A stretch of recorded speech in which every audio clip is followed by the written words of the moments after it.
कुछ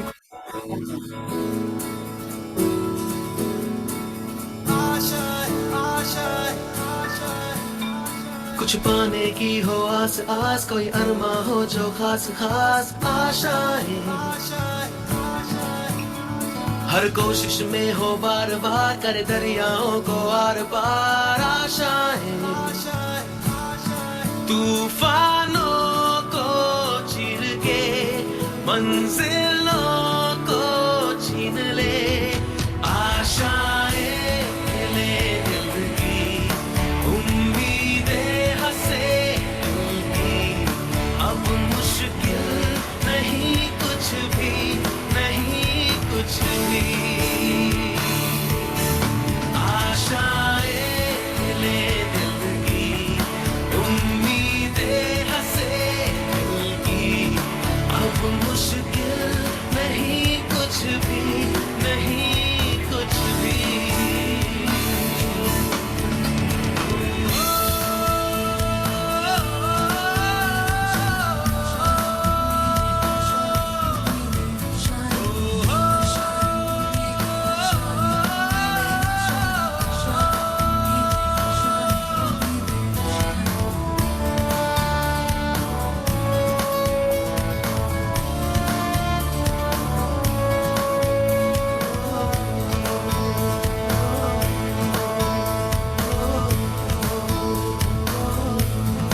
उड़ जाए लेके खुशी अपने संग तुझको वहाँ, जन्नत से मुलाकात हो, पूरी हो तेरी हर दुआ, आशाएं ले दिल की उम्मीदें हंसे दिल की, अब मुश्किल नहीं कुछ भी, नहीं कुछ भी,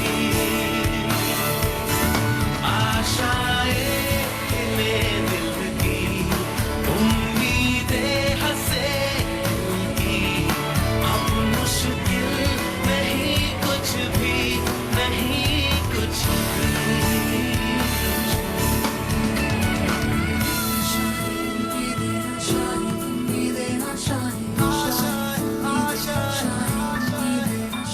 गुजरे ऐसी हर रात रात, हो ख्वाहिशों से बात बात आशाएं, लेकर सूरज से आग आग गाए जा अपना राग राग आशाएं,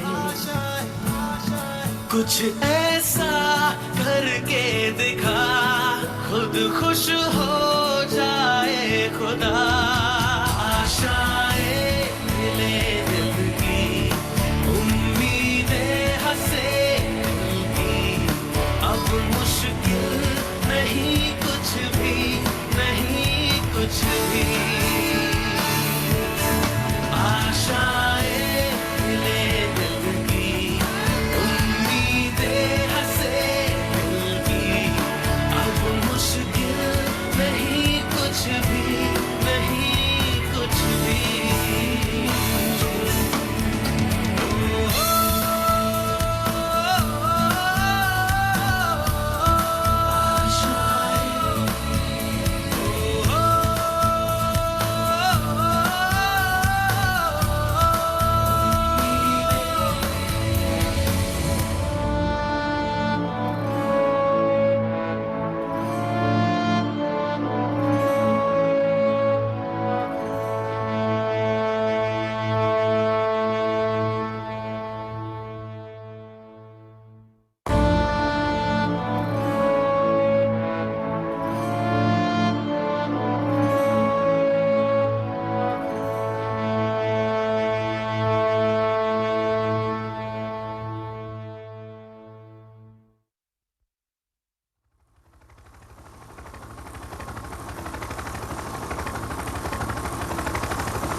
यही रास्ता है तेरा, तूने अब अब जाना है। हाँ यही सपना है तेरा, तूने पहचाना है।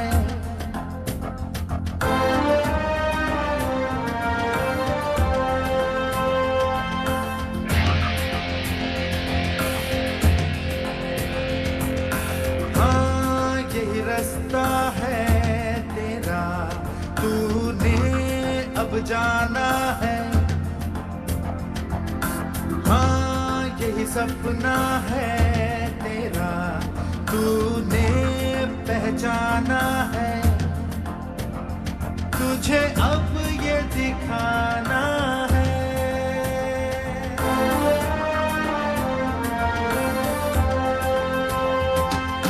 रोके तुझको आँखियाँ या जमीन और आसमां पाएगा जो लक्ष्य है तेरा। लक्ष्य तो हर हाल में पाना है।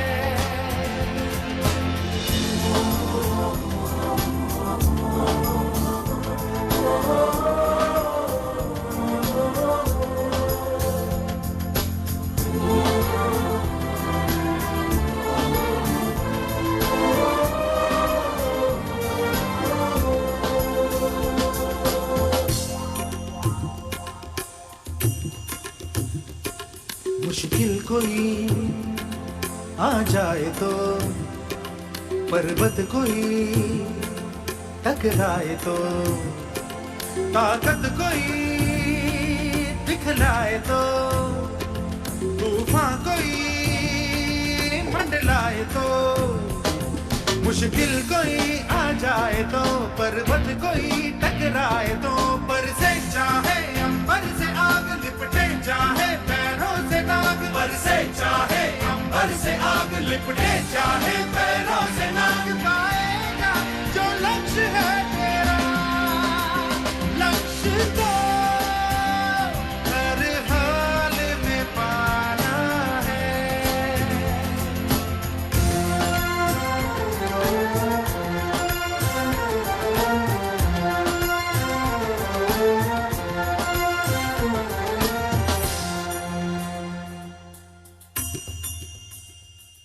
हिम्मत से जो कोई चले, धरती हिले कदमों तले।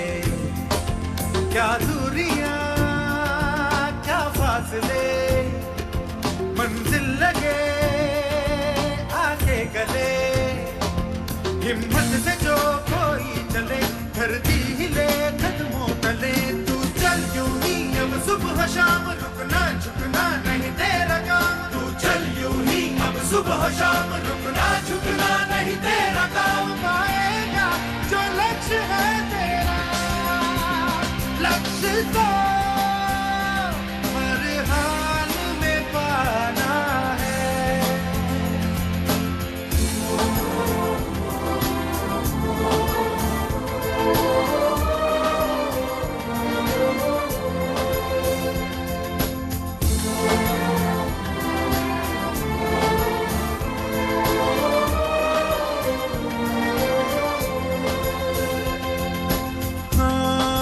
रास्ता है तेरा, तूने अब जाना है। हाँ यही सपना है तेरा, तूने पहचाना है।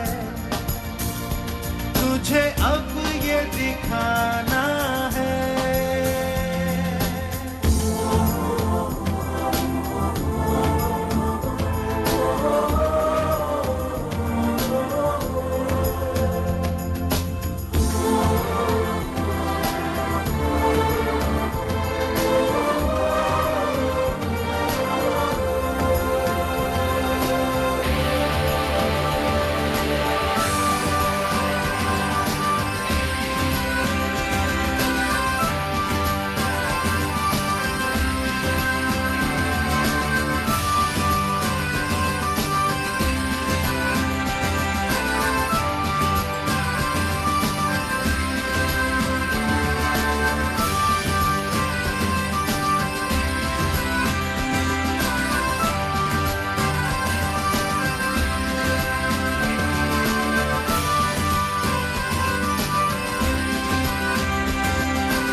पर से, पर दूर तू है अपने घर से। आ लौट चल तू अब दीवाने, जहाँ कोई तो तुझे अपना माने। आवाज दे तुझे बुलाने वही देश, ये जो देश है तेरा, स्वदेश है तेरा, तुझे है पुकारा। ये वो बंधन है जो कभी टूट नहीं सकता।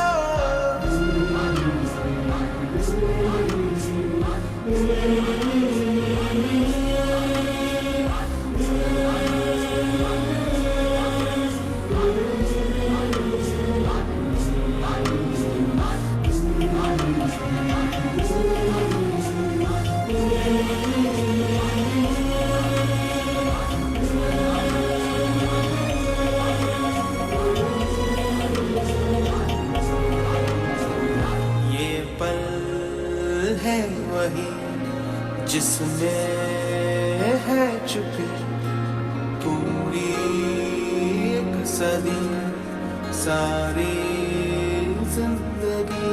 तू ना पूछ रास्ते में काहे,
गुड मॉर्निंग एमसीएल।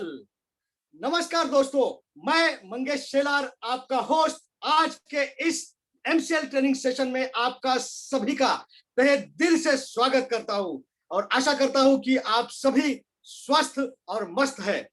दोस्तों, आज के इस वेबिनार का शीर्षक है biomass and biomethanization, how bio CNG is manufactured.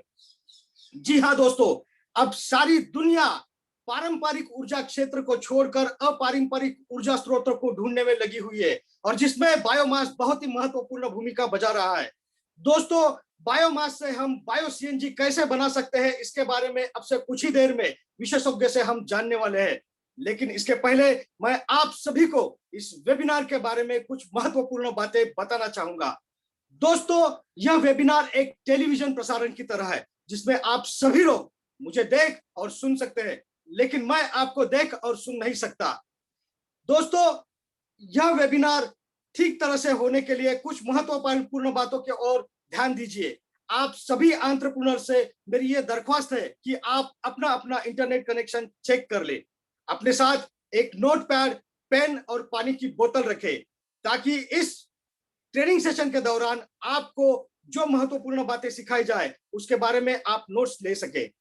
Internet connection या और किसी वजह से अगर आपका ये ट्रेनिंग सेशन मिस होता है तो आपको परेशान होने की कोई जरूरत नहीं है।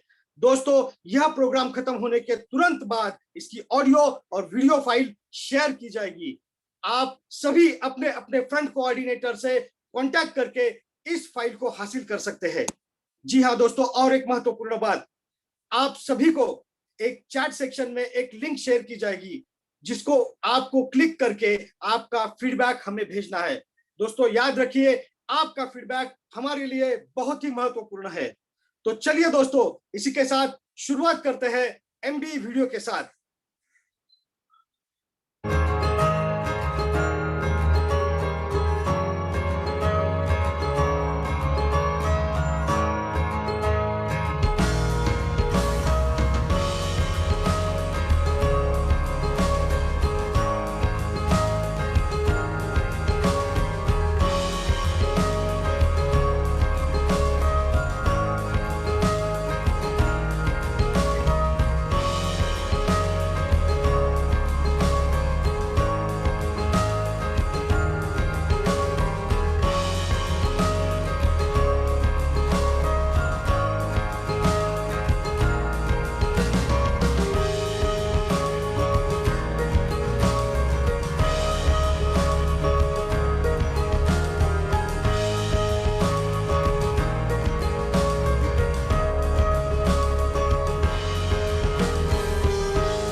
अब मैं आपके सामने एमसीएल विजन, मिशन और कोर वैल्यूज पढ़ूंगा। आप सभी से मेरा नम्र निवेदन है, आप सभी इसे मेरे साथ दोहराएं, जिसके लिए आप सभी के सामने एक स्क्रीन शेयर की जाएगी।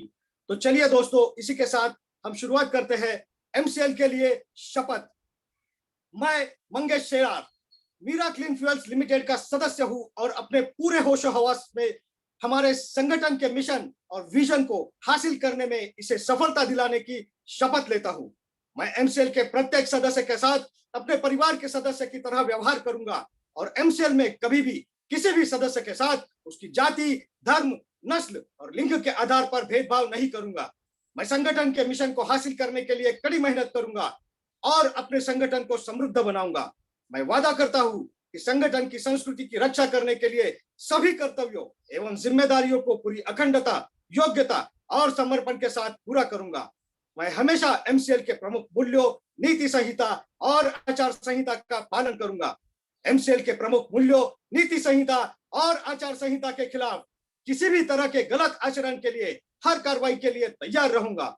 मैं न्यायोचित आदेशों का पूरी ईमानदारी के साथ पालन करने और काम में किसी भी तरह की चुनौती का सामना करने के लिए तैयार रहने का वादा करता हूं। एमसीएल विजन 2030 तक भारत को ईंधन के क्षेत्र में आत्मनिर्भर बनाना लक्ष्य। एमसीएल एक ऐसी मूल्य श्रृंखला विकसित करने के लिए प्रतिबद्ध है जो ऊर्जा, पर्यावरण और आम लोगों को सशक्त बनाने के लिए समर्पित है। बुनियादी मूल्य, नवाचार। कुछ नया करना है तो पुराने तौर तरीकों से काम करना बंद करें। पर्यावरणवाद। अगर पर्यावरणवाद के हित में सोचना कोई सिद्धांत है तो इससे बेहतर सिद्धांत दूसरा नहीं हो सकता। देशभक्ति। यह केवल भावना की बात नहीं बल्कि अपने देशवासियों की सेवा करने की योग्यता की बात है। नैतिक आचार संहिता। निष्ठा। हम अपने व्यवसायों में निष्पक्ष, ईमानदार, पारदर्शी रहेंगे और हम केवल सही काम करेंगे, भले ही कोई भी आसपास न हो। जिम्मेदारी। हमें जो काम सौंपा गया है उसके लिए हम 100% उत्तरदायी होंगे। साथ ही हम अपने ग्राहक, कर्मचारी, सदस्य, पूर्तिकार और समुदाय सहित सभी हितधारकों के प्रति उत्तरदायी होंगे। अनुराग। हम हर कार्यों को मन लगाकर पूरे ध्यान के साथ करेंगे ताकि हमारे उत्पादन, हमारे नवीनीकरण, हमारे परिचालन और व्यवसाय के काम में सबसे ऊंचा मानदंड और गुणवत्ता का पालन हो सके। आदर। अपने सभी हितधारकों के प्रति हम हमेशा विनम्र और भरोसेमंद बने रहेंगे ताकि अपने हर चरण में अपनी प्रगति कर सके। मानवता। हम अपने व्यवहार से यह दिखलाएंगे कि हमारा एक ही धर्म है, मानवता की सेवा। आचार संहिता। हमारे एमसीएल के मिशन को हासिल करने के लिए एमसीएल से जुड़े हर व्यक्ति को आजीवन इस आचार संहिता का पालन और प्रचार करना चाहिए। गोपनीयता अनुरक्षण। एमसीएल आपको बहुमूल्य जानकारी सिखाती है और बांटती है। उस गोपनीय जानकारियों को अपने परिवार के सदस्यों और करीबी दोस्तों सहित किसी भी व्यक्ति को नहीं बताना चाहिए। आपको जो डिजाइन, ड्राइंग और दस्तावेज बताए और दिए गए हैं उन्हें किसी भी व्यक्ति के साथ बांटने के लिए ईमेल न करें और ना ही इसकी फोटोकॉपी तैयार करें। जितनी जल्दी हो सके घमंड करना छोड़ दे। हमेशा शांत, विनम्र और सभ्य बने रहे। आलोचना, बुराई और परिवाद करना बंद कर दे। एमसीएल समुदाय में किसी भी व्यक्ति के बारे में बुरी बात न करे। एमसीएल के हितधारकों के बीच हर तरह के आर्थिक व्यवहार को लेकर हमेशा पारदर्शी बने रहे। याद रखें कि हमेशा धनराशि आपके द्वारा किए गए कष्ट की प्रतिफल होगी। किसी भी प्रकार के प्रतिस्पर्धी कारोबार, एमएलएम, धर्म या राजनीति को बढ़ावा देने वाली बातों की हमारे समुदाय में बिल्कुल भी अनुमति नहीं है। समय निष्ठा सफलता की कुंजी है। एमसीएल समुदाय द्वारा बुलाई गई हर बैठक के लिए सभी को समय पर उपस्थित रहना चाहिए। ज्येष्ठ और वरिष्ठ जनों के लिए आज्ञाकारी रहे। समुदाय के साथी सदस्यों, कनिष्ठों और महिलाओं की सुरक्षा करें। आपके साथ हर व्यक्ति को सुरक्षित महसूस होना चाहिए। वास्तविक और निष्ठावान प्रशंसा करें। हमेशा अपने आसपास के लोगों को उनके सकारात्मक गुणों की अन्वेषणा के माध्यम से प्रेरित करें और उन गुणों के बारे में सार्वजनिक रूप से प्रचार करें। समुदाय के साथी सदस्यों पर नजर रखें। यदि आपको कोई सदस्य नियमों का उल्लंघन करता हुआ नजर आता है तो कृपया इसे लिखित रूप से प्रशासन की जानकारी में लाने से न हिचकिचाएं। उल्लंघन करने वालों को सख्ती से दंडित, निलंबित, निष्कासित किया जाएगा। तो चलिए दोस्तों, इसी के साथ अब समय हुआ है आज के सुविचार का, यानी कि आज के थॉट ऑफ द डे का। और आज का सुविचार है, success doesn't just find you, you have to go out and get it. इसका मतलब है कामयाबी, सफलता आपको ऐसे ही हाथ पर हाथ धरे रहकर बैठने से नहीं मिलती। दोस्तों, आपको आपके कंफर्ट जोन से बाहर निकलकर इसे पाना होता है। और इसका एक जीता जागता लाइव एग्जांपल है हमारे आज के आने वाले स्पीकर।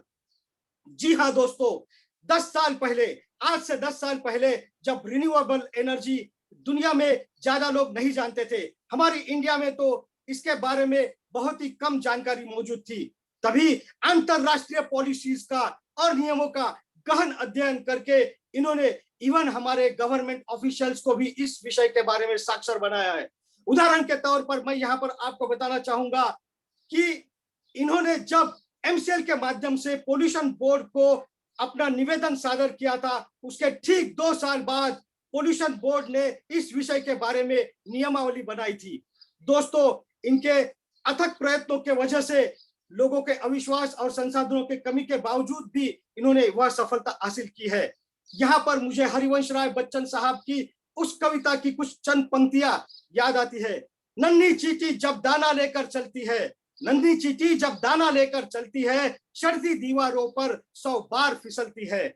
मन का विश्वास रगों में साहस भरता है, मन का विश्वास रगों में साहस भरता है, चढ़कर गिरना गिरकर चढ़ना न करता है।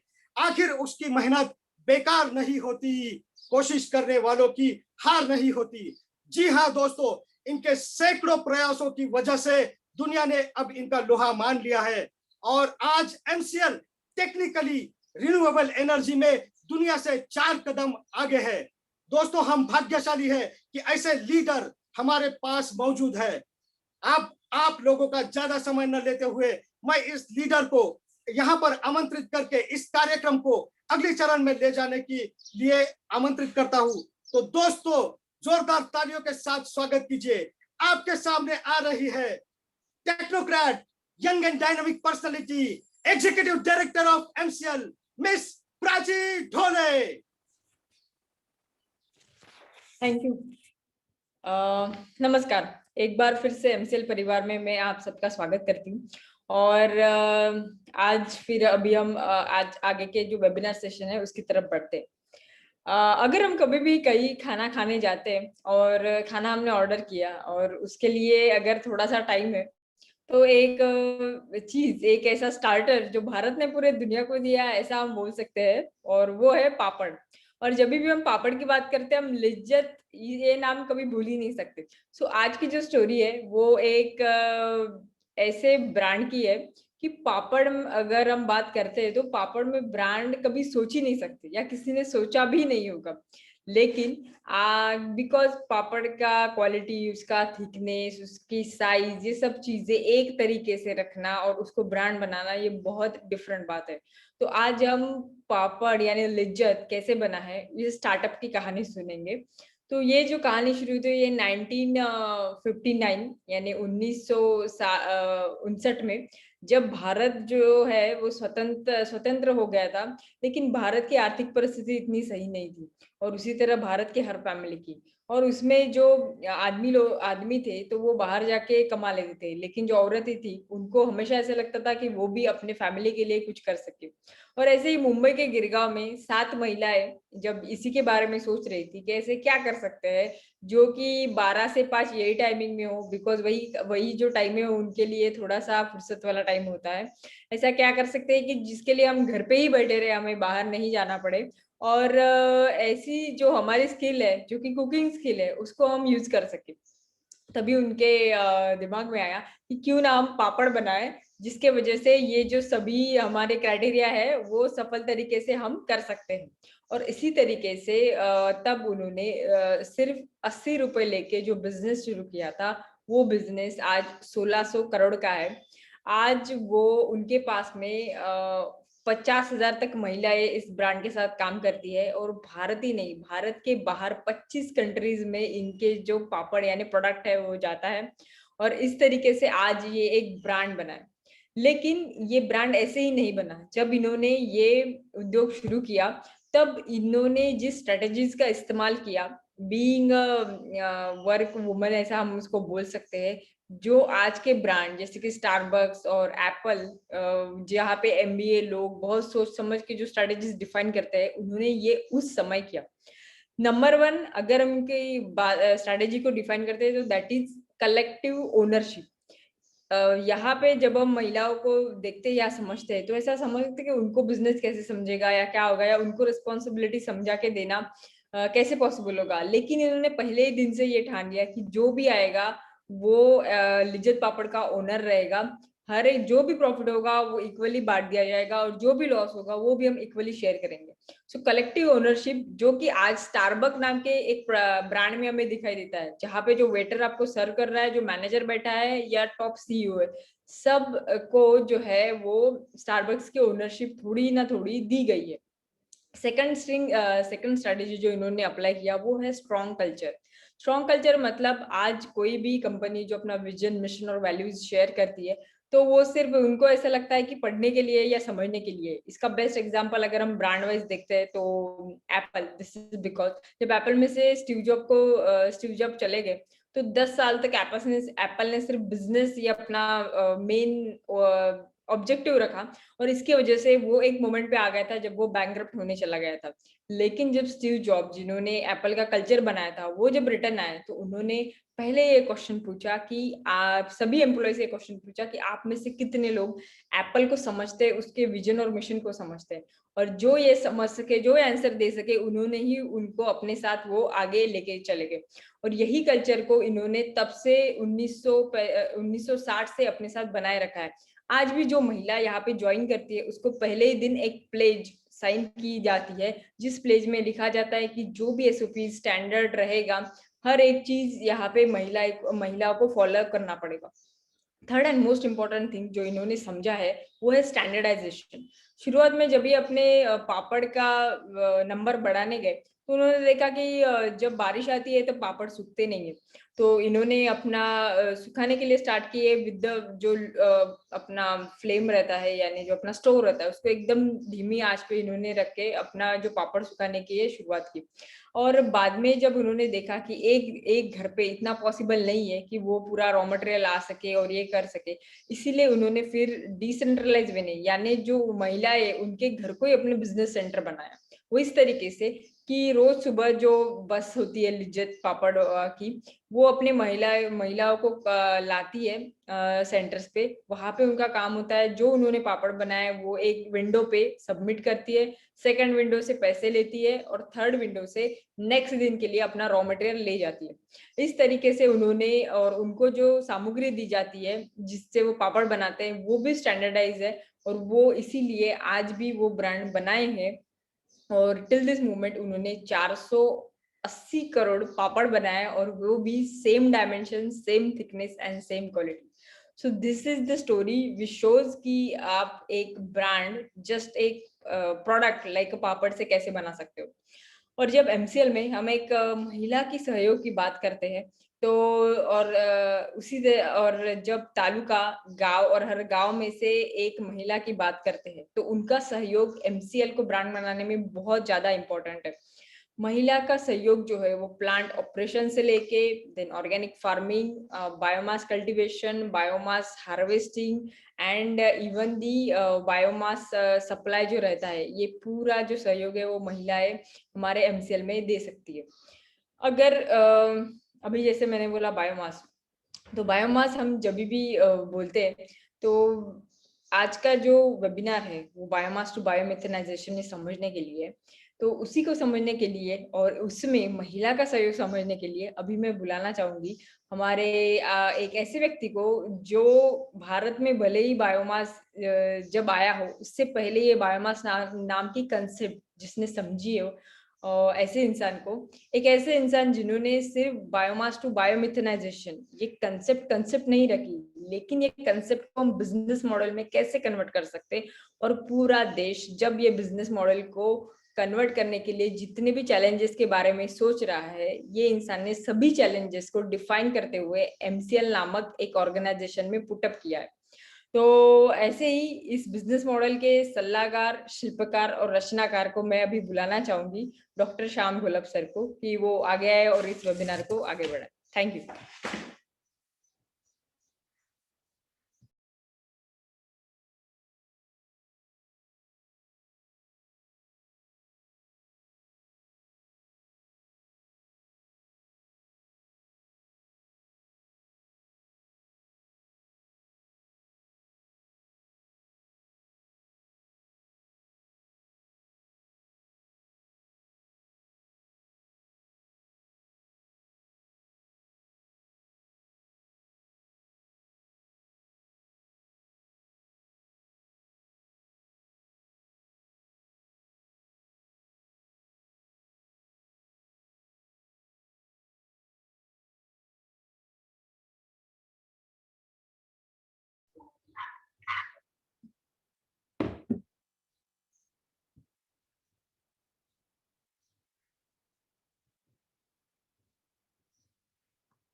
कुछ तकनीकी खराबी की वजह से सर जो है वो ज्वाइन नहीं कर पा रहे हैं। सर सिर्फ 2 मिनट में ज्वाइन करेंगे।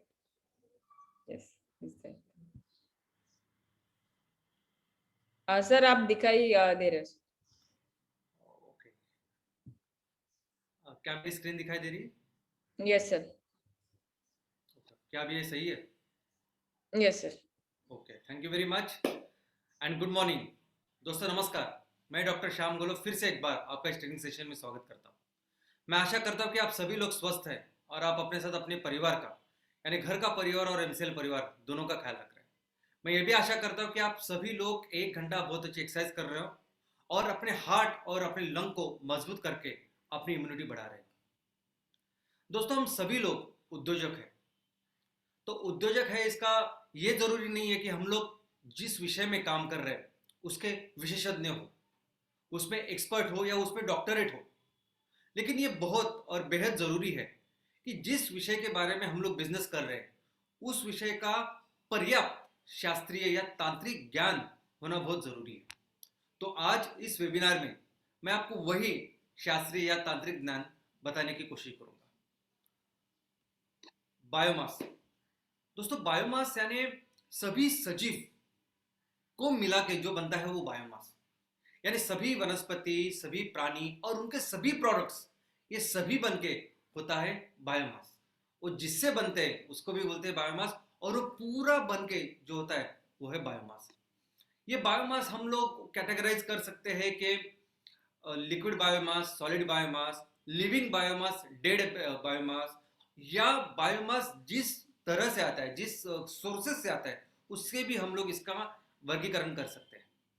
यहाँ तक कि जो कचरा हमारे म्युनिसिपल वेस्ट में आता है वो solid waste, organic municipal solid waste, गीला कचरा, इसको भी बायोमास कहते हैं क्योंकि उसका जो सोर्स है वो भी सजीव यानी लिविंग होता है।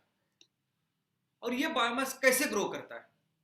दोस्तों आप हम जो मानव प्राणी है, मनुष्य प्राणी है, हम लोग भी बायोमास है। और इस बायोमास को ग्रो करने के लिए, बढ़ने के लिए क्या लगता है? तो है खाना, अन्न लगता है। और ये अन्न कौन बनाते हैं? तो ये अन्न बनाते हैं वनस्पति। ये पूरी जो बायोमास सिस्टम है उसमें वनस्पति ही ऐसी चीज है कि जो खुद का खाना भी बनाती है और उसके साथ पूरे जो प्राणी हैं उनको, उनके लिए भी खाना बनाती है। और बाकी के सभी प्राणी या तो वनस्पति डायरेक्टली खाते हैं और उनसे ऊर्जा लेते हैं, नहीं तो बड़े जानवर या बड़े प्राणी छोटे प्राणी को खाते हैं और उनसे ऊर्जा लेते हैं। लेकिन अल्टीमेटली ये पूरी जो एनर्जी जो इस पूरी इकोसिस्टम में आती है वो आते हैं इस वनस्पति से। और ये वनस्पति सूरज की रोशनी से वो ऊर्जा का कार्य करती है या ऊर्जा बनाती है। दोस्तों 5 चीज लगती है वनस्पति को अपना खाना, यानी खुद के लिए अनाज और बाकी सब के लिए अनाज बनाने के लिए। और वो 5 चीज क्या है? तो पहली चीज है सूरज की रोशनी, सूरज। दूसरी चीज है हवा, हवा में जो कार्बन डाइऑक्साइड होता है वो जरूरी होता है। तीसरा पानी। चौथी जमीन या मिट्टी से सब मूलद्रव्य वनस्पति को मिलते हैं। और जगह, ये सब ग्रो करने के लिए। दोस्तों और ये जो प्रक्रिया होती है जिससे वनस्पति अपने खुद के लिए अन्न बनाते हैं और सभी के लिए अन्न बनाते हैं, उस प्रक्रिया को कहते हैं फोटोसिंथेसिस, प्रकाश संश्लेषण। दोस्तों ये जो प्रक्रिया है उसमें वनस्पति सूरज की जो रोशनी है, सूरज की रोशनी में जो ऊर्जा है उस ऊर्जा को लेके खाने लायक ऐसी ऊर्जा बनाती है, यानी केमिकल एनर्जी बनाती है। और यही केमिकल एनर्जी फिर हमको मिलती है ग्लूकोज के स्वरूप में। ये जो पूरी प्रक्रिया है उसके लिए वनस्पति सूरज की रोशनी के साथ जो हवा में जो कार्बन डाइऑक्साइड है उसमें से कार्बन लेते हैं और कार्बन से बनता है वो ग्लूकोज, और ऑक्सीजन हवा में छोड़ देते हैं। दोस्तों मैं तो कहता हूँ ये जो स्लाइड है, ये जो पिक्चर है, ये आज हम जो भी प्रॉब्लम, जो भी समस्या से जूझ रहे हैं उसका हल है, उसका सोल्यूशन है। क्योंकि देखिए ना, आज पूरे इस वातावरण में ये कार्बन डाइऑक्साइड भर चुका है जिसकी वजह से पृथ्वी का तापमान बढ़ रहा है, ग्लोबल वार्मिंग हो रही है। इस पूरे जो कचरा है, इस कार्बन डाइऑक्साइड को साफ करने के लिए ये जबरदस्त यंत्र है, यह है वनस्पति जो कुदरत ने बनाया है। तो ये पूरा साफ करके हमारी ग्लोबल वार्मिंग की समस्या को भी रोक सकता है। और दूसरी बात, हमें जो व्यक्ति है, जो मनुष्य है, उसको भी अगर अपनी इम्यूनिटी बढ़ानी होती है तो उसको चाहिए होता है कि ऑक्सीजन उसके हर पेशी तक पहुंचे।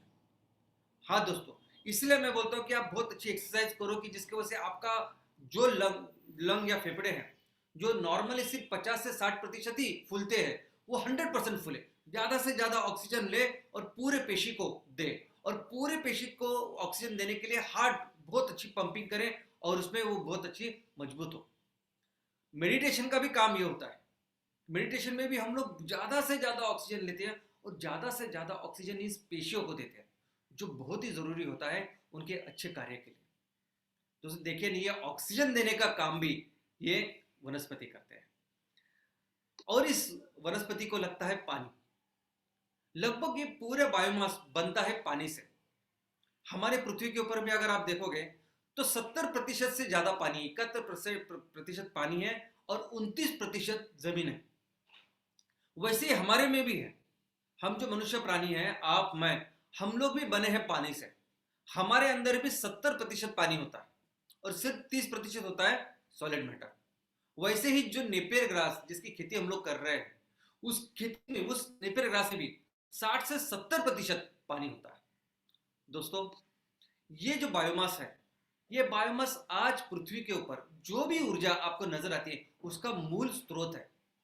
कोई भी ऊर्जा, कोई भी ईंधन अगर आपको दिखाई देता है तो उसका उगम होता है बायोमास से।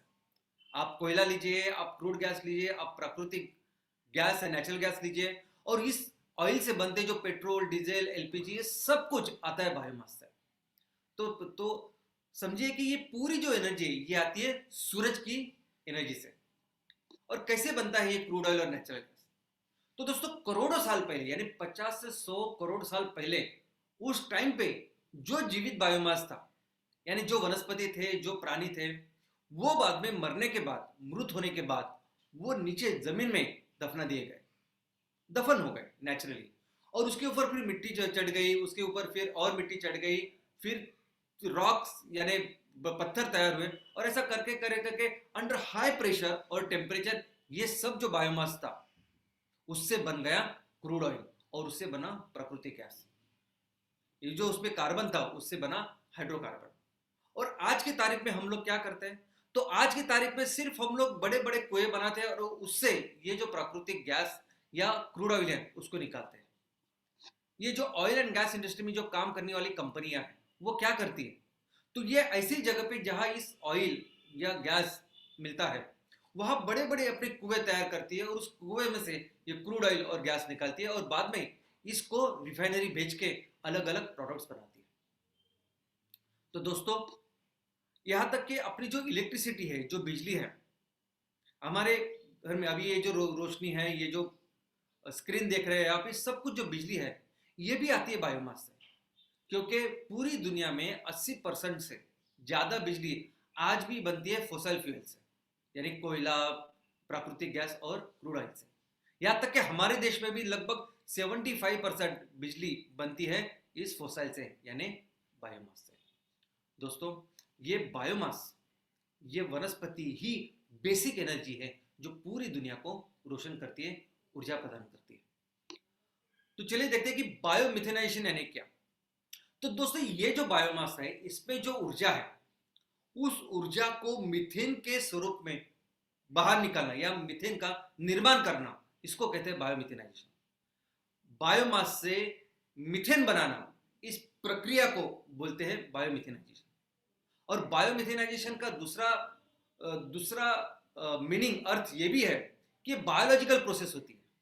यानी ये इस बायोमास से हम लोग जो मीथेन बनाते हैं इसका काम करते हैं छोटे छोटे माइक्रो ऑर्गेनिजम्स, इसको कहते हैं बायोमिथेनाइजेशन।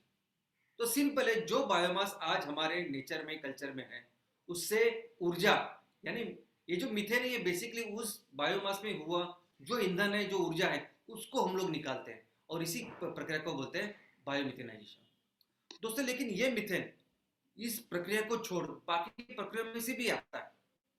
नंबर 1 कि ये जो मीथेन है, ये जो बायोमास से बनी हुई एनर्जी, ये हमारे धरती के अंदर है। तो जब भी ज्वालामुखी फटता है तो उसमें से भी मीथेन बाहर आता है। आज जो भी हमारा कचरा है, जो भी म्युनिसिपल वेस्ट है, आज गांव में भी इतना सारा वेस्ट बन चुका है, तो वहाँ जो भी जो गीला या सड़ने वाला जो कचरा होता है उसका जो विघटन करते हैं छोटे छोटे माइक्रो ऑर्गेनिज्म, उससे भी मीथेन जनरेट होता है और वो हवा में चला जाता है। हमारे जो सभी जो एनिमल्स है, प्राणी, उनकी जो टॉयलेट है उसमें से भी बहुत मीथेन का निकास होता है और वह बहुत मीथेन की निर्मित होती है। और केमिकल डिग्रेडेशन, इस सूरज की रोशनी से भी एक केमिकल डिग्रेडेशन होकर मीथेन तैयार होता है। दोस्तों, ये मीथेन अगर हम लोग ऐसे ही छोड़ दें तो इस मीथेन में बहुत ऊर्जा होती है, बहुत ऊर्जा, यानी अगर उसको ऐसे ही छोड़ दे तो ये बहुत ज्यादा तापमान गर्म कर सकता है। यानी हम लोग जो ग्लोबल वार्मिंग बोल रहे हैं ये हो रही है कार्बन डाइऑक्साइड की वजह से। अभी 1 टन कार्बन डाइऑक्साइड जितना गर्मी तैयार करेगा उससे 28 गुना ज्यादा ये 1 टन मीथेन गर्मी तैयार करता है। तो ग्रीन हाउस गैस करके अगर इसको ऐसे ही छोड़ा हम लोगों ने तो बहुत बड़ी मात्रा में ग्रीन हाउस गैसेस या ग्लोबल वार्मिंग बढ़ सकती है। लेकिन इसको अगर हम लोग ने इस्तेमाल किया तो सबसे अच्छा, सबसे बेस्ट ईंधन है ये मीथेन। आज अगर हम लोग कुकिंग की बात करें एलपीजी को, तो हमारी घर की रसोई हो या बड़े बड़े होटल्स हो, हर जगह यह एलपीजी को 100% रिप्लेस कर सकता है। अगर हम लोग ट्रांसपोर्टेशन की बात करें, वाहनों की बात करें, तो आज आपकी कोई भी गाड़ी जो आज पेट्रोल के ऊपर, डीजल के ऊपर चलती है, 2 व्हीलर से लेके 4 व्हीलर से लेके बस, ट्रक, सब कुछ, ये सभी वाहने आज हम इस मीथेन पे चला सकते हैं सीएनजी के माध्यम से।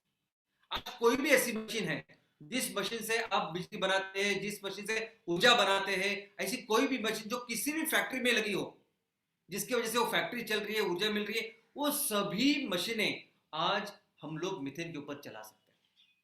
दोस्तों, ये जो बायोमिथेनाइजेशन प्रोसेस है जिसको हम हमारे फैक्ट्री में बनाने वाले, इसके 4 स्टेप्स है। पहला जो स्टेप है वो है हाइड्रोलिसिस, दूसरा जो स्टेप है उसको कहते हैं एसिडोजेनेसिस, तीसरा है एसिटोजेनेसिस और चौथा है मिथेनोजेनेसिस। दोस्तों, हाइड्रोलिसिस यानी क्या? तो ये जो रॉ मटेरियल हम लोग इस बायोमिथेनाइजेशन के लिए डालते हैं, उस सभी रॉ मटेरियल को हम उसके छोटे छोटे पार्टिकल्स बनाते हैं, क्रश करते हैं। वो जो रॉ मटेरियल उसको क्रश करते हैं। उसका कारण यह है कि क्रश करने के बाद उसका जो सरफेस एरिया है उस रॉ मटेरियल का, वो बढ़ता है और फिर ज्यादा माइक्रो ऑर्गेनिज्म उसको अच्छी तरह से काम कर सकते हैं और उसका विघटन कर सकते हैं, उससे एनर्जी निकाल सकते हैं। और पानी एक अच्छा मीडियम होता है कि जिसकी वजह से ये प्रक्रिया और बेहतर और सुलभ होती है। दोस्तों, ऐसा समझे ये बिल्कुल हमारे खाने जैसा है। हम लोग जो खाना खाते हैं, जो हमारी पहली स्टेप क्या होती है कि वो निवाला हम लोग मुंह में लेते हैं और उसको चबाते और जब चबाते हैं तो मुंह में जो सलाइवा होती है वो भी उसके साथ मिक्स हो जाती है और वो बनता है हाइड्रोलिसिस। और फिर उस पर बेहतर हमारे अंदर के जो माइक्रो ऑर्गेनिजम्स है उस पर काम कर सकते हैं और अच्छा उसका डाइजेशन हो सकता है। अगर आपको याद होगा तो हमारे बुजुर्ग जो होते थे वो हमेशा हमें कहते थे कि जो भी खाना आप खाओगे तो ज्यादा बार उसको अच्छी तरह से उसको चबाओ। और ये बहुत बहुत बहुत सही साइंटिफिक रीजन है कि अगर आप उसको अच्छा चबाओगे तो आपका अच्छा डाइजेशन होगा, अच्छी आपको ऊर्जा मिलेगी। दूसरा जो उसकी स्टेप है उसको कहते हैं एसिडोजेनेसिस। अभी जीनेसिस यानी निर्माण करना और एसिड तो जो भी रॉ मटेरियल आता है उसमें कार्बोहाइड्रेट रहता है, प्रोटीन होता है और लिपिड यानी ऑयल होता है। और इन तीनों के जो बेसिक मॉलिक्यूल्स है उस बेसिक मॉलिक्यूल से हम फैटी एसिड बनाते हैं। ये हुआ दूसरी स्टेप, इसको कहते हैं एसिडोजेनेसिस, फैटी एसिड का निर्माण करना। तीसरी जो स्टेप है वो है एसिटोजेनेसिस। ये जो फैटी एसिड है इससे हम लोग वोलाटाइल फैटी एसिड बनाते हैं और बड़ी मात्रा में, और अभी मात्रा में उसमें कार्बन डाइऑक्साइड और मीथेन की भी जनरेशन शुरू होती है। और आखिरी जो प्रोसेस है वो है मिथेनोजेनेसिस। जेनेसिस यानी निर्माण करना, मिथेन यानी मीथेन का निर्माण करना। यानी इस स्टेप के बाद जो गैस बाहर आती है उसमें मैक्सिमम मीथेन होता है, कार्बन डाइऑक्साइड होता है और बाकी की चीजें होती है। तो दोस्तों, जो भी ये 4 स्टेप के बाद, इस प्रक्रिया के बाद जो बायोगैस बनता है उसका अगर आप कंपोजिशन देखोगे तो लगभग 60% उसमें मीथेन होता है, लगभग 32 से 35% तक उसमें कार्बन डाइऑक्साइड होता है, उसमें 2 से 5% में उसमें वाफ होती है, हवा की भाप होती है, पानी होता है, और बाकी के भी छोटे छोटे उसमें गैसेस होते हैं जैसे अमोनिया। दोस्तों, जितना बेहतर आपका डाइजेशन होगा, जितना बेहतर ये 4 स्टेप्स होंगे, उतना बेहतर डाइजेशन होगा, उतनी बेहतर उससे ऊर्जा हम लोग निकाल सकते हैं, और उतना बेहतर हमारे बायोगैस में मीथेन होगा। और अगर ज़्यादा मीथेन है तो वो बायोगैस, उसकी कैलोरीफिक वैल्यू, ऊर्जा की क्षमता बहुत बढ़ती है। ये बिल्कुल हमारे खाने जैसा ही है। हम लोग भी कैसे खाना खाते हैं, तो हमारे भी यहाँ अगर आप देखोगे तो 4 प्रोसेस है। हम लोग तो पहला जो हाइड्रोलाइसिस करते हो, मुंह में खाना खाते हैं, वहाँ थोड़ा सा पहला डाइजेशन होता है। बाद में एसिडोजेनेसिस जो है वो स्टमक में होता है, वहाँ हाइड्रोक्लोरिक एसिड होता है, और जिसके वजह से फिर वो और ज़्यादा डाइजेशन होता है उसका। और जब हम लोग टाइम पे खाना नहीं खाते हैं या गलत खाना खाते हैं तो वो एसिड भी बढ़ता है उसको डाइजेशन करने के लिए। बाद में स्मॉल इंटेस्टाइन होता है, बाद में लार्ज इंटेस्टाइन होता है, और ये जो 4 जगह पे ये खाना खाने के बाद, अच्छी तरह से डाइजेशन करने के बाद हमें मिलते हैं अच्छी ऊर्जा, हमें मिलते हैं अच्छे मूल द्रव्य। और आपने वो कहावत तो सुनी होगी, पेट सफा हर रोग दफा। उसका कारण ही ये है कि अगर आपका डाइजेशन, पाचन संस्था अच्छी है तो आपको बहुत अच्छी ऊर्जा और सभी जो मूल द्रव्य जो खाने में होते हैं वो अच्छी तरीके से मिलते हैं, और आपको रोग बहुत कम होते हैं, बीमारियां कम होती हैं। तो वैसे ही होता है इस बायोमिथेनाइजेशन प्रोसेस में। ये भी जो हमारा जो प्रोसेस है, ये भी एक तरह से बायोमिथेनाइजेशन प्रोसेस है, जिससे हम लोग कोई भी जो बायोमास खाते हैं और उससे हम लोग पाते हैं ऊर्जा, और सुबह जो निकलता है वो फर्टिलाइजर। दोस्तों, ऐसा समझिए कि जब ये 4 प्रोसेस में होता है तब ये अच्छी तरह से होगा। लेकिन अभी तक आपने जो भी बायोमिथेनाइजेशन या बायोगैस के प्रोजेक्ट देखे होंगे वो इस तरह से दिखते हैं, यानी एक चेंबर पे पूरा बायोमास लेके आप उसको डंप करते हो, और आप सोचते हो कि इससे हमें बायोगैस निकलेगा, उसमें बहुत अच्छी ऊर्जा या कैलोरीफिक वैल्यू होगी। कैसे होगा ये? हमें हमेशा ऐसे बोला जाता है कि देखो ऐसी प्रोसेस होती है बायोगैस की, कि आप रॉ मटेरियल लीजिए, उसको टुकड़े कीजिए, उसका साइज रिडक्शन कीजिए, प्री ट्रीटमेंट यानी पानी डालिए, हाइड्रोलिसिस कीजिए और फर्मेंटेशन के लिए डाल दिए, फिर आपको मिलेगा बायोगैस। कैसे होगा ये बताइए? आज ऐसे प्रोजेक्ट्स लगे हुए हैं कि जो एक चैम्बर में ये पूरा रॉ मटेरियल चाहता है, तो कैसे वो ये जो कुदरत ने प्रक्रिया बनाई है, नेचर ने प्रक्रिया बनाई है, कैसे वो 100% डाइजेशन होगा? तो फिर इसके बाद जो गैस आती है बाहर, उसमें मीथेन बहुत कम होता है, क्योंकि पूरा डाइजेशन ही नहीं होता, कार्बन डाइऑक्साइड ज्यादा होता है। तो इसमें कैलोरीफिक वैल्यू इतनी कम होती है कि इससे हम लोग एलपीजी को रिप्लेस नहीं कर सकते, बाकी के चीज सीएनजी नहीं बना सकते। इतना ही हो कर सकते हैं कि हम लोग उसको जला के थोड़ी सी इलेक्ट्रिसिटी या रोशनी तैयार कर सकते हैं।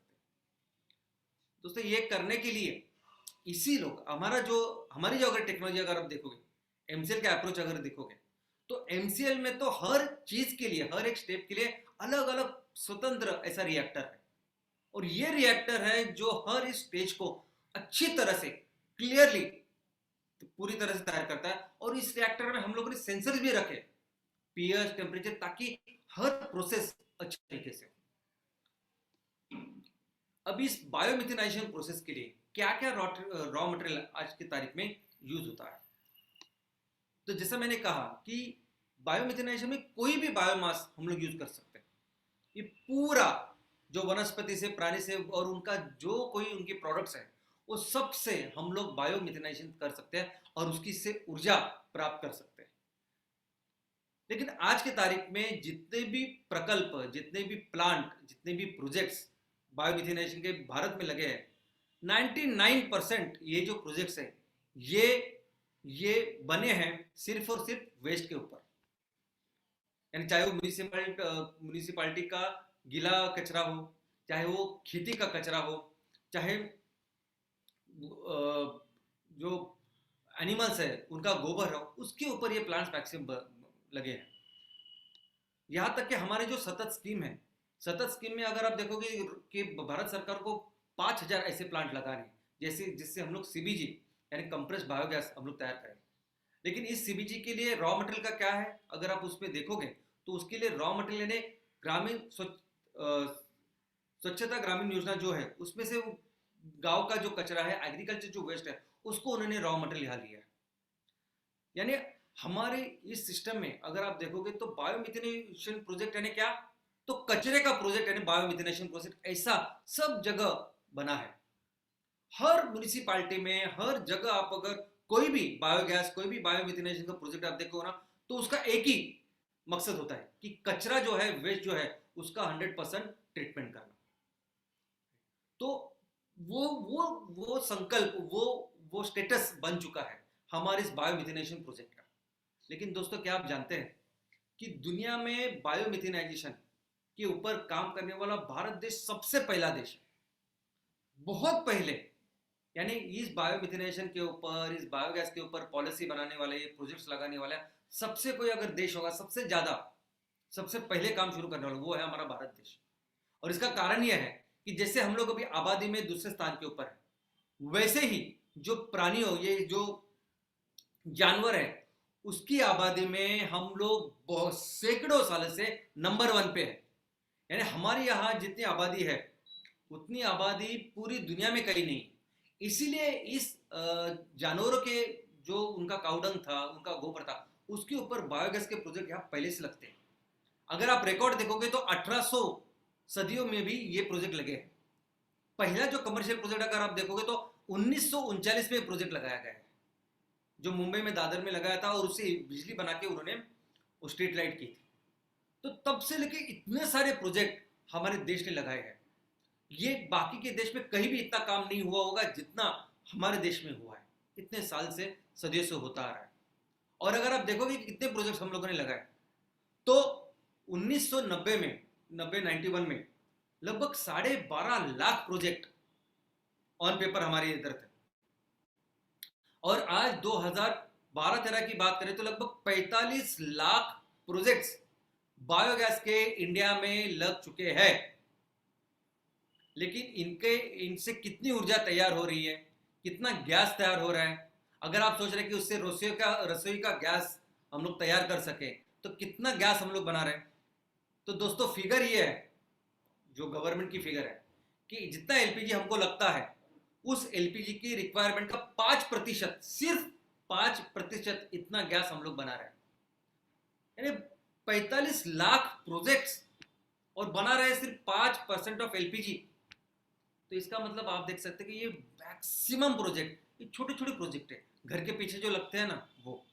और पहले से डे 1 से ये इतना अच्छा प्रोजेक्ट है, इतने अच्छे बेनिफिट्स है कि गवर्नमेंट में इसके ऊपर 35%, 30 से 35% इसके ऊपर सब्सिडी दी थी। तो इसलिए मैक्सिमम प्रोजेक्ट्स उसी चक्कर में लगे हैं। और कितने प्रोजेक्ट्स में चल रहे हैं, कितने बंद है, इसका नंबर अभी नहीं। तो दोस्तों, और ये प्रोजेक्ट आने वाले दिनों में बहुत महत्वपूर्ण होने वाला है। ये जो जैव ईंधन का जो हम लोग अभी प्रसार और उसको बढ़ा रहे हैं, ये आने वाले दिनों में बहुत इंपॉर्टेंट प्रोजेक्ट, बहुत इंपॉर्टेंट सेक्टर होने वाला है। यही बात चाइना ने सिर्फ 10-12 साल पहले चाइना के समझ में, और आज के तारीख में अगर आप देखोगे कि पिछले 10 सालों में चाइना ने क्या किया, तो हमारे देश में जितने भी कैपेसिटी है बायोमिथेनाइजेशन प्रोजेक्ट से बनाई हुई, उसे 40 गुना कैपेसिटी चाइना ने तैयार की है।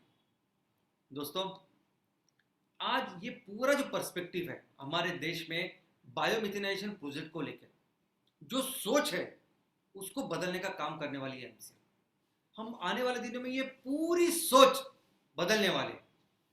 ये जिस प्रोजेक्ट को ये सभी लोग अगर कचरे का प्रोजेक्ट बोलते हैं, वेस्ट मैनेजमेंट का प्रोजेक्ट बोलते हैं, हमारे लिए वो प्रॉपर जैव ईंधन तैयार करने वाली फैक्ट्री है। हम ये प्रोजेक्ट जो बायोमिथेनाइजेशन प्रोजेक्ट लगेंगे ना, वो सभी जैसे कोई इंडस्ट्री में लगता है ना, अगर आप स्टील की फैक्ट्री लगाते हो, आप किसी वाहन या कार तैयार करने वाली फैक्ट्री लगाते हो, आप मोबाइल तैयार करने वाली फैक्ट्री, आप कोई भी फैक्ट्री अगर आप लगाते हो, तो क्या क्या सोचते हो उसके बारे में, रॉ मटेरियल कितना तैयार करेंगे, कहाँ बेचेंगे, सब कुछ। वैसे ही हमारे लिए ये जो है, ये बायोमिथेनाइजेशन के प्रोजेक्ट है, ये प्रॉपर एक इंडस्ट्री की फैक्ट्री है। और ये हमारे लिए 100% ऑयल एंड गैस प्रोजेक्ट, जिसमें हम लोग ये रिन्यूएबल ऑयल एंड गैस तैयार करेंगे, और ये पूरे जो हमारे आज मार्केट में ये फॉसिल फ्यूल जो चलता है, जो बाहर से लाते हैं, उसको हम 100% रिप्लेस करेंगे। हम इसीलिए अगर आप हमारी टेक्नोलॉजी भी देखोगे, तो सिर्फ वो टेक्नोलॉजी देख के आपको पता चलेगा, ऑल ओवर द वर्ल्ड ये सिर्फ एक डोम के ऊपर ऐसे फर्मेंटेशन का काम चलता है। अभी कुछ देश है जो अभी बेहतर कर रहे हैं, लेकिन एमसीएल की तरफ देखिए, एमसीएल की अगर ये टेक्नोलॉजी भी देखेगी तो आपको समझ में आएगा कि इस चीज के लिए, इस सेक्टर के लिए हम लोगों ने कितनी तैयारी की है। इसके अलावा हमारा प्रॉपर एक बिजनेस टारगेट्स है कि हम लोग ये जो प्रोजेक्ट्स तैयार करेंगे, इस प्रोजेक्ट्स की क्या कैपेसिटी होगी। हम हर तहसील में कम से कम 100 टन जैव ईंधन का निर्माण करना चाहते हैं, और 100 टन और उसके मल्टीपल्स जितना ज्यादा हो सके। लेकिन आज कुदरत ने हमें इतना कुछ दिया है कि हमारे हर तहसील में 400, 500, 600 टन की फैक्ट्री लग सकती है, और वो हम लोग लगाएंगे। और जैसे आप कोई भी दूसरी, जैसे आप कार तैयार करने की फैक्ट्री लगाते हैं, और आप फिर देखते हो कि मुझे अगर साल में 1000 कारें तैयार करनी है तो हमें इतना टायर लगेगा, इतना स्टील लगेगा, इतनी बैटरियां लगेगी, इतना सब कुछ लगेगा, यानी रॉ मटेरियल के बारे में सोचते हैं। वैसे ही रॉ मटेरियल इसके लिए कितना लगेगा ये भी हम लोगों ने सोच के रखा है। कौन सा रॉ मटेरियल लगेगा, कितना रॉ मटेरियल लगा, कितने हेक्टर के ऊपर हम लोग ये रॉ मटेरियल करवा के लेंगे, और ये प्रॉपर, जैसे वहां आप स्टील कहां से लेते हैं, वेंडर से लेते हो, उनको पैसे दे, वैसे ही हम अपने किसान भाइयों से ये रॉ मटेरियल प्रॉपरली कमर्शियली तैयार करके लेंगे। और ये जो रॉ मटेरियल उसका नाम है नेपियर ग्रास। अब ये नेपियर ग्रास कितना आएगा, किसानों को कितना फायदा होगा, ये भी बहुत ही क्लियर है।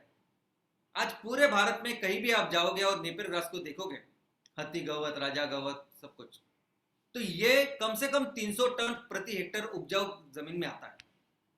लेकिन जैसे जैसे अभी नेपियर ग्रास की बेहतर वैरायटीज आ रही है, तो उपजाऊ जमीन में आराम से वो 500 टन पर हेक्टर प्रति साल ये आता है, और इसको हम 1000 रुपया प्रति टन के हिसाब से खरीदने वाले।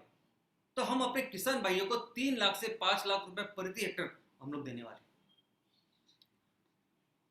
तो ये जो फैक्ट्रीज है, ये जो बायोमिथेनाइजेशन प्रोजेक्ट बाकी के लिए होगा, बाकी अभी तक लोग सोचते हैं कि बायोमिथेनाइजेशन प्रोजेक्ट यानी वेस्ट मैनेजमेंट और ये सब बायोगैस, हमारे लिए बायोगैस नहीं है। हमारे लिए प्रॉपर कृषि आधारित बहुत बड़ा प्रकल्प है, कृषि आधारित उद्योग है, और जिसको हम लोग पूरे भारत में करने वाले हैं। अभी इस बायोमास के लिए हमने देखा कि नेपियर ग्रास हमारे भारत के लिए बहुत अच्छा है, लेकिन ऑल ओवर द वर्ल्ड, पूरी दुनिया में बायोमास का सोर्स करके अलगे के ऊपर काम चल रहा है। अभी अलगे यानी क्या, अलगे यानी शैवाल, अलगे यानी काई।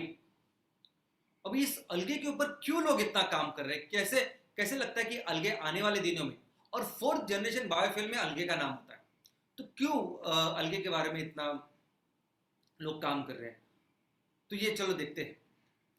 नंबर 1, अलगे के बहुत काफी ऐसी गुण हैं जिसके वजह से अलगे को एक promising source of raw material कहा जाता है।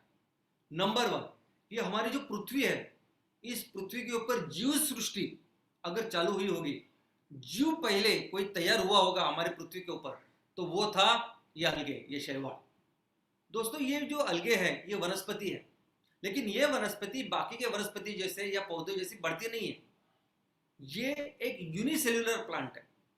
अभी कोई भी वनस्पति, कोई भी पौधा, कोई भी पेड़ या कोई भी प्राणी या आप हम सभी लोग, ये बनते करोड़ों पेशियों से, लेकिन ये अलगे ऐसे बहुत सारे पेशियों से नहीं बनता, एक पेशी से बनता है, सिर्फ यूनिसेल्युलर प्लांट। और ये क्या करता है, ये बढ़ता कैसे है कि ये दुगना होता है, यानी 1 के 2, 2 के 4, 4 के 8, ऐसे ये बढ़ता है। और पूरी दुनिया में सबसे एफिशिएंट अगर प्लांट कोई है तो वो है अलगे।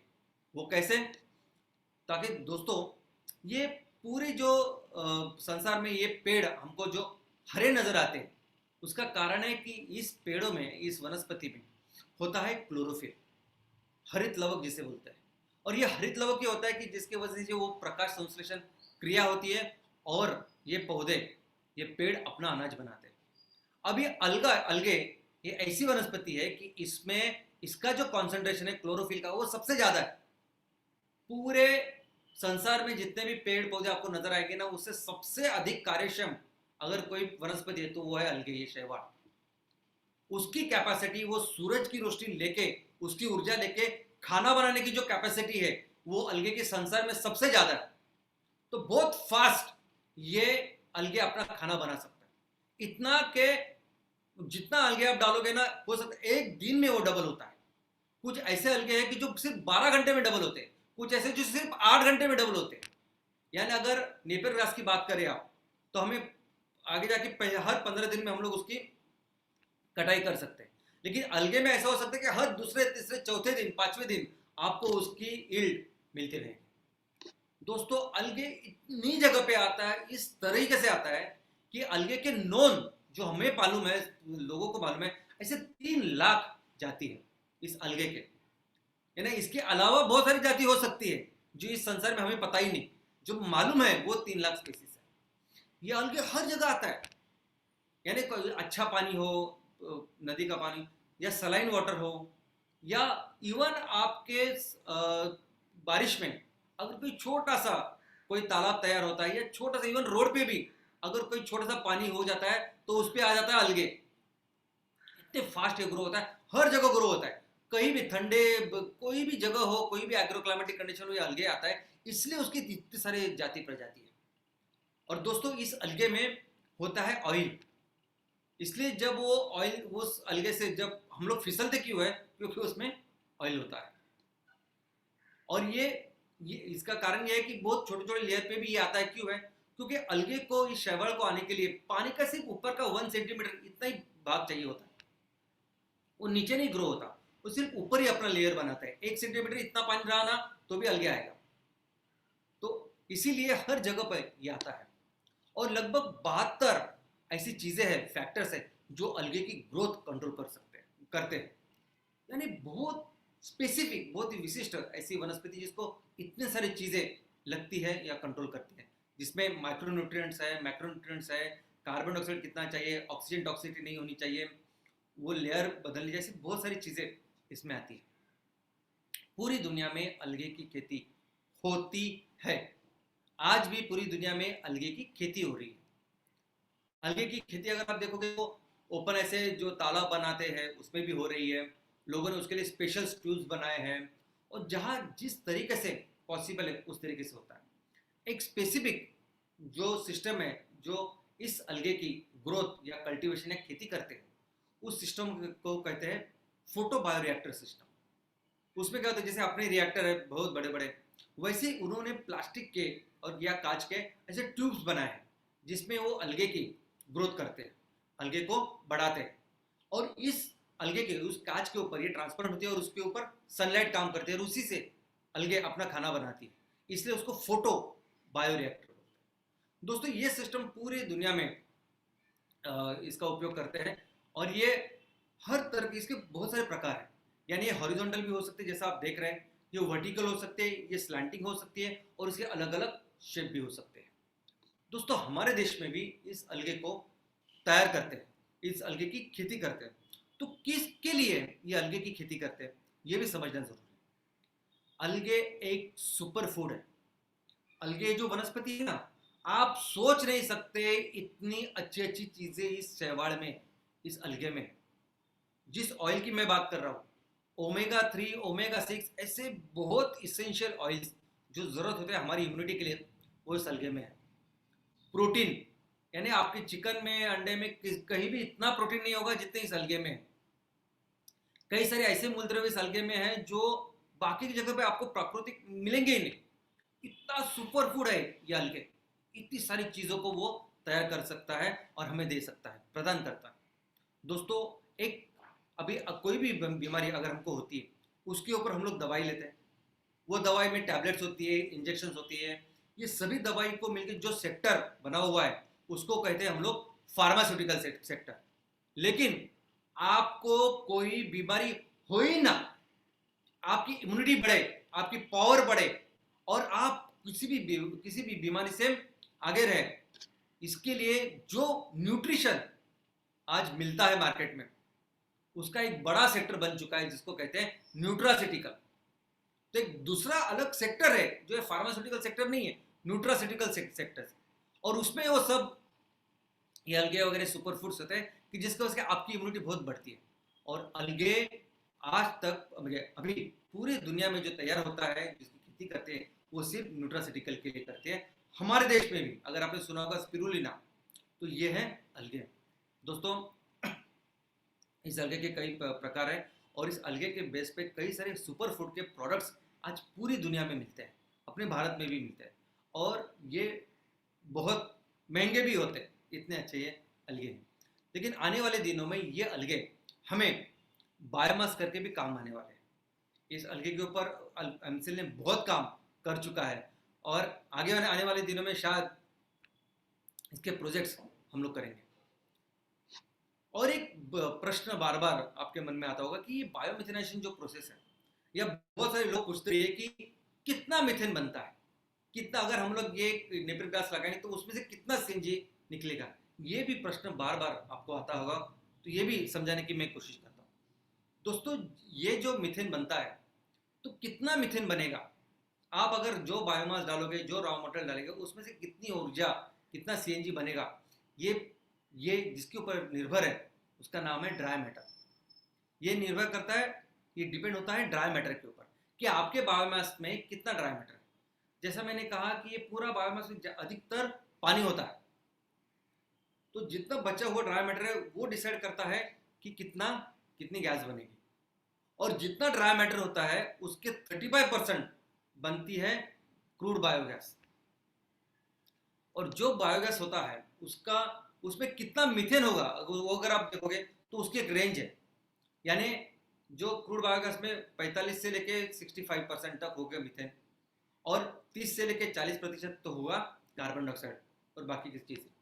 लेकिन आज हम लोग जो काम कर रहे हैं, जो नेपियर ग्रास का और बायोमिथेनाइजेशन का, उसमें से जो क्रूड गैस तैयार होगा उसमें मीथेन ये 60-65% होगा और कार्बन डाइऑक्साइड बाकी का होगा दोस्तों। और जब हमें इसको प्रोडक्ट करके बेचना है, सीएनजी करके बेचना है, तो उस सीएनजी में हमें 90% यानी 90% इतना मीथेन चाहिए होता है। जो गवर्नमेंट की नॉर्म्स है, गवर्नमेंट के जो स्पेसिफिकेशंस है इस प्रोडक्ट के बारे में, उसमें 90% उसमें मीथेन होना चाहिए। तो और ये जो मीथेन है यानी 90% मीथेन होना चाहिए, तब वो बनता है सीएनजी। लेकिन अगर इसमें 90% से ज़्यादा मीथेन है तो एक बेहतर सीएनजी करके सामने आता है।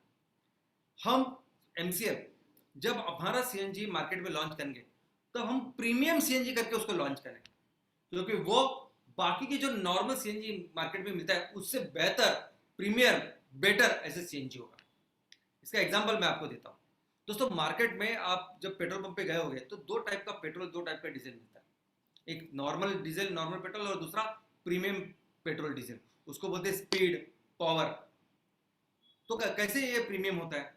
तो पेट्रोल में होता है ऑक्टेन नंबर और डीजल में होता है सीटेन नंबर। तो ये जो प्रीमियम डीजल होता है ना, उसमें ज़्यादा सीटेन नंबर वाला डीजल होता है, ज़्यादा ऑक्टेन नंबर वाला पेट्रोल होता है। ये अगर ज़्यादा ऑक्टेन सीटेन वाला फ्यूल ईंधन अगर आप कार में डालोगे तो आप जैसे गाड़ी चालू करोगे, इग्निशन करोगे, तभी आपको पता चलेगा कि इग्निशन कितना स्मूथ हो गया। जब आप पिकअप लोगे तो आपको पता चलेगा यार कितना अच्छा ईंधन है, कि पिकअप कितना बेहतर है, और आपका जो एवरेज है वो भी बढ़ता है, इंजन की लाइफ भी बढ़ती है। वैसे ही होगा अपने सीएनजी के साथ। जब ज़्यादा मीथेन वाला सीएनजी आप इस्तेमाल करोगे तो वो इग्निशन से आपको पता चलेगा कि ये सीएनजी बेहतर है, इसका पिकअप, उसका जो एवरेज है उससे पता चलेगा ड्राइवर को कि कितना अच्छा सीएनजी हम लोगों ने बनाया है। तो दोस्तों, आज पूरे भारत में जो भी बायो सीएनजी के प्रोजेक्ट के ऊपर लोग काम कर रहे हैं, उसके लिए स्पेसिफिक रॉ मटेरियल यानी पाउडर यानी गोबर का इस्तेमाल करते हैं। अभी इस गोबर में 80 से 85% पानी है, यानी 15 से 20% ही सिर्फ उसमें सॉलिड कंटेंट है, ड्राई मैटर है। और अगर उस गोबर में अगर पानी कोई मिलाता है तो और वो कम हो जाता है ड्राई मैटर। तो सोचिए वो डालने के बाद 1 टन में अगर सिर्फ 15% सॉलिड मैटर है तो उससे कितना बायोगैस और कितना मीथेन निकलेगा। और हमारे नेपियर ग्रास में 30 से 35%, 40% तक उसमें ड्राई मैटर होता है। तो दोस्तों, अगर आप ये देखोगे कि हम लोग 35% अगर उसमें ड्राई मैटर रखते हैं तो 1000 किलो यानी 1 टन जब नेपियर ग्रास हम लोग लेंगे तो उसमें ड्राई मैटर होगा 35% यानी 350 किलो, बाकी का होगा पानी। और इस 350 किलो में से 35% में से क्रूड गैस कितने निकलेगा, तो उसका 35% यानी 122.5 किलो।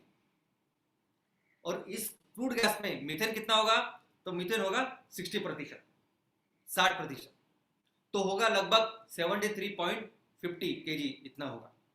और इसको प्रॉपरली जब हम अपना प्रीमियम सीएनजी करके बेचेंगे तो लगभग 80 किलो तक ये हमें अपना प्रोडक्ट मार्केट में बेचने लायक ये बना के देगा। तो ये ग्रॉस ऐसी सिस्टम है और इसको हर स्टेप पे हम लोग बेहतर करेंगे और जब आपके प्रोजेक्ट चुने होंगे तो मुझे लगता है आप इसको और बेहतर जानोगे। ये रहा बायोमिथेनाइजेशन प्रोजेक्ट, ये रहे वो प्रोजेक्ट जो हम लोग कर रहे हैं। लेकिन दोस्तों आने वाले दिनों में इस क्षेत्र में हम लोग बहुत बड़े लेवल पे कुछ प्रोजेक्ट्स करने वाले हैं। एक फ्यूचर प्रोजेक्ट्स हम लोग करेंगे, आप लोग करोगे। चलो देखते हो कौन से प्रोजेक्ट्स हैं। नंबर 1, ये सीवेज ट्रीटमेंट प्लांट जो होते हैं, एसटीपी प्लांट। आपने देखा होगा कि कोई भी बिल्डिंग भी बनती है तो उसके बाजू में एसटीपी का वो प्लांट होता है, सीवेज ट्रीटमेंट का प्लांट होता है। आज सभी नगर निगम हो, बड़े बड़े ग्राम पंचायत हो या छोटे छोटे नगर पालिका वगैरह हो, सभी में कंपलसरी लगता है सीवेज ट्रीटमेंट प्लांट। इस सीवेज ट्रीटमेंट प्लांट यानी क्या, इन लोगों के जो टॉयलेट्स है उस टॉयलेट्स के ऊपर काम करने वाले प्रक्रिया केंद्र, यानी उसको बोलते हैं सीवेज ट्रीटमेंट प्लांट। ये जो प्रक्रिया केंद्र है आज की तारीख में ये ऐसे दिखाई देते हैं। लेकिन दोस्तों ये सभी, ये जो सीवेज है, ये जो ह्यूमन टॉयलेट है, ये सबसे बेस्ट सोर्स है मीथेन का। इससे बहुत अच्छे मात्रा में, बड़ी मात्रा में मीथेन तैयार हो सकता है। हम सभी एमसीएल वाले, सभी हमारे स्टार्टअप्स, ये सभी कंपनियां, आपकी सभी कंपनियां, आप आपके तहसील में, आप लोग आने वाले दिनों में ये सीवेज ट्रीटमेंट प्लांट चलाने वाले हैं। हम ये सभी सीवेज ट्रीटमेंट प्लांट को एक जैव ईंधन निर्मित केंद्र या जैव ईंधन निर्मित प्रक्रिया केंद्र या फैक्ट्री में इसको तब्दील करने वाले हैं। क्योंकि आज की तारीख में तो ये मीथेन ऐसे ही चला जा रहा है। इतने सारे एसटीपी प्लांट से इतने सारे प्लांट हो रही जहां ट्रीटमेंट अच्छी तरह से नहीं हो रही है और इसके वजह से न जाने कितना सारा मीथेन तैयार हो रहा है और वो हवा में जा रहा है और वो ग्लोबल वार्मिंग को बढ़ा रहा है और ये पूरी दुनिया का सबसे बड़ा सरदर्द है, बहुत जरूरी है। और हम तो क्या करेंगे, एमसीएल के अंदर आपके सभी जो कंपनियां हैं वो आपके तहसील में जो जो ऐसे प्रोजेक्ट्स हैं उसको लेने वाली है और उसको 100% रूपांतर करने वाली है बायोसीएनजी तैयार करने वाले प्रोजेक्ट्स, फर्टिलाइजर तैयार करने वाले प्रोजेक्ट्स, यहां तक कि पीने का पानी तैयार करने वाले प्रोजेक्ट्स। पीने का पानी, अच्छा पानी नहीं, पीने का पानी, ये हमारा फ्यूचर है। और ऑलरेडी लोग काम कर रहे हैं। उसमें से एक है बिल गेट्स साहब। बिल गेट्स साहब इन्होंने 1500 करोड़ रुपया इन्वेस्ट करके एक टॉयलेट बनाया जो आप देख सकते हैं इसमें। इस टॉयलेट में इमीडिएटली जो भी वो विष्टा होती है, जो सीवेज होता है, उससे खाद बनती है और उसका मीथेन का यूटिलाइजेशन होता है और जो पानी है ना, वो पानी तुरंत वो पीने योग्य पानी बनता है। अभी ये जो पानी वो पानी पी रहा है वो 5 मिनट पहले टॉयलेट का पानी था और वो उससे अभी पीने का पानी पीते और पीते हो। आप यूट्यूब पे जाओगे तो आपको सब दिखाई देगा। ये एक एस्टैब्लिश्ड वैसे टेक्नोलॉजी पानी तैयार करने की। सिंगापुर ऐसा देश है कि जहां इस सीवेज ट्रीटमेंट प्लांट से पीने योग्य पानी बनाया जाता है। हमें भी एमसीएल को ऐसे प्रोजेक्ट पूरे भारत में लगाने हैं। अलगे जिस जगह पे ये नेपियर घास नहीं होगा वहां हम लोग अलगे की खेती करें। हो सकता है आने वाले दिनों में डिमांड इतनी बढ़े, हमें इतनी बड़ी जैव ईंधन का निर्माण करने पड़े कि हम लोग ज़्यादा से ज़्यादा बायोमास के लिए भी अलगे की खेती कर सकते हैं। आपके तहसील में, आपके गांव में हम एमसीएल मिलकर अलगे की खेती भी करेंगे। और जहाँ सिर्फ पानी है, ज़्यादा ज़मीन नहीं है, कुछ वनस्पति ऐसी जो पानी में बहुत फास्ट ग्रो करती है। उसमें से एक ये नाम है जिसको वाटर हायसिंथ बोलते हैं, पान, ऐसा कुछ नाम है उसका हिंदी में। ये जो वनस्पति है ये आज की तारीख में जहाँ जहाँ ये बढ़ती है वहाँ के नगर निगम, वहाँ के लोगों को, गांव वालों को ये परेशानी है, ये हेडेक है, सरदर्द है, क्योंकि बहुत बढ़ती है और रुकती नहीं। जैसा मैं केरला में गया था, केरला में अगर आप जाओगे तो केरला में बहुत बड़े बड़े वाटर कैनल्स है और वहाँ बहुत बड़ा प्रॉब्लम है कि इसको वाटर हायसिंथ को निकालना। लेकिन एमसीएल के प्रोजेक्ट्स के लिए ये सब बायोमास है, ये सब रॉ मटेरियल है। यहाँ तक कि कुछ ऐसी चीज, ऐसी प्रदेश कि जहाँ पानी है, पानी का सोर्स है, तो वहाँ हम लोग इसको लगा भी सकते हैं कि जिससे उसे इनकम, अच्छा रॉ मटेरियल हमारे किसानों को मिलेगा। सीवीड दोस्तों, समुद्र में कुछ ऐसे तरह के वीड्स है, ऐसे तरह के अलगे जो बहुत फास्ट ग्रो होते हैं और ये अंतरराष्ट्रीय रिपोर्ट है कि हमारे यहाँ जो रामेश्वर है, रामेश्वर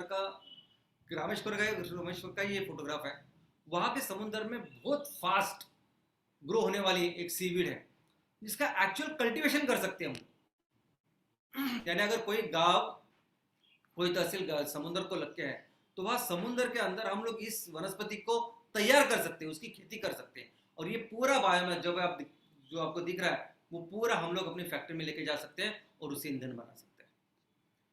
नेक्स्ट रेवोल्यूशन दोस्तों, हमने अभी देखा कि कैसे बायोमास से हम लोग वो प्राकृतिक गैस जो कुदरत ने बनाई है अंदर, उसको हम लोग फैक्ट्री में बनाएंगे और उससे वो मीथेन, उससे वो सीएनजी सब कुछ बनाएंगे। वैसे ही कुदरत ने जो क्रूड ऑयल बनाया है, वैसे ही क्रूड ऑयल हम लोग आने वाले दिनों में आपके फैक्ट्री में बनाने वाले हैं।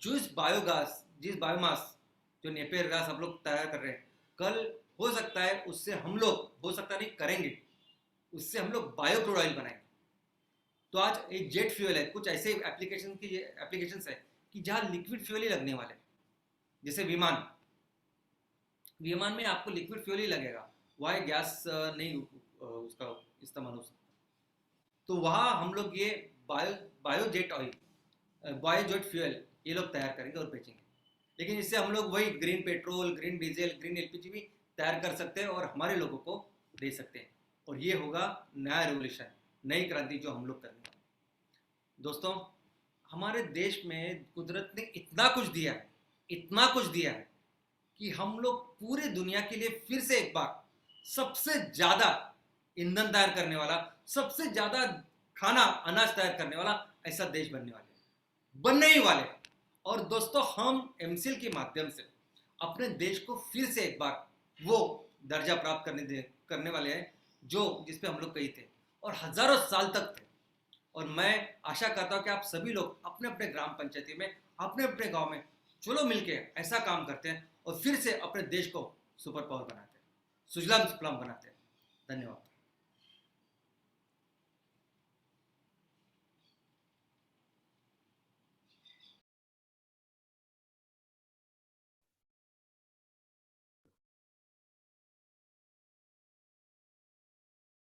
क्या मैं दिख रहा हूं? Yes sir. Yes sir. Thank you doctor Shyam sir and good morning MCL. बहुत सारे लोग पूछते थे, हमारे बीडीएस, हमारे प्राइम बीडीएस, हमारे लोग पूछते हैं ये बायो सीएनजी क्या है, ये बायो सीएनजी क्या है। तो शायद आज उन सबको इस सिंपल सहज लैंग्वेज में ये पूरा technological complicated topic Shyam sir ने सिखाया है।